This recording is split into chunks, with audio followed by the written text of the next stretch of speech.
part of the what I'll call the grunge scene, but I think maybe just music in general, and certainly punk rock, there was a huge community vibe. Yeah. I'm wondering if you can speak to that, like, because that can still be very, very true today. I feel like creative communities are better than, individuals. Individuals can make art within those communities, but it's this community of supporting one another.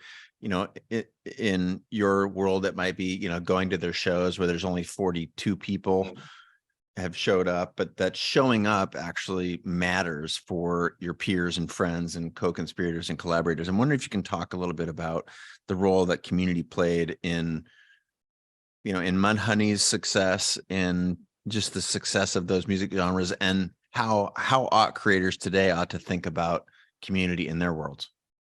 Yeah, well, for us punk kids in the early 80s, I mean, I can't speak to the 70s because I started literally like at the dawn of 1980 was I started listening to punk rock, I think. But it was about writing letters to like you'd get a couple years later you'd have Maximum Rock and Roll fanzine and Flipside fanzine, and in the back there were little ads for demo tapes and things like that, and you'd just write people in different cities and ask how things were going there. Like I did that a lot. Just send off a stamped envelope to JFA in Arizona because they were skaters and playing hardcore. So I was like, hey, what's it like down there, man? So that was a big part of it, and fanzines and just staying in touch with all the different scenes the best way we could, because again, the technology was limited. And that also, went into like creating the early touring that, bands like Black Flag and DOA and Dead Kennedys and some of the Midwest bands that started venturing out kind of created this underground network of venues. Sometimes the venues were people's houses or a Grange hall somewhere that you could rent for shows. So it was a very, I mean, like back to DIY again, it was very DIY, that scene, but that kept everybody in contact with each other and kind of created this like national, if not international network. In Seattle, on a microcosm of that, the shows were so small that it really was the same 50 to 100 people.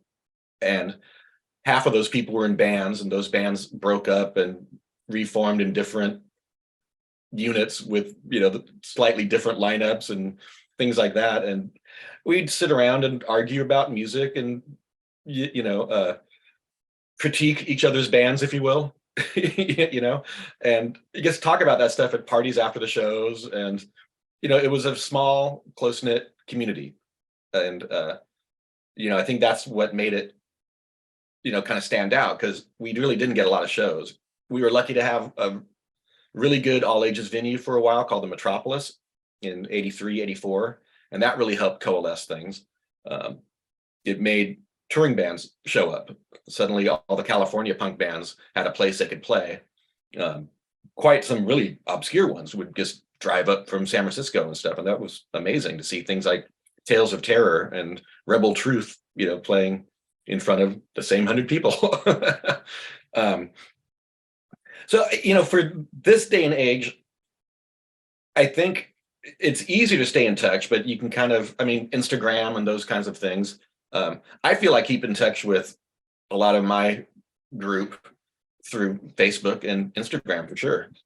And I don't know if that's of less value than doing things in person, but it's kind of the same thing. I can keep in touch with all these international friends I've had for 30 years and see what they're up to.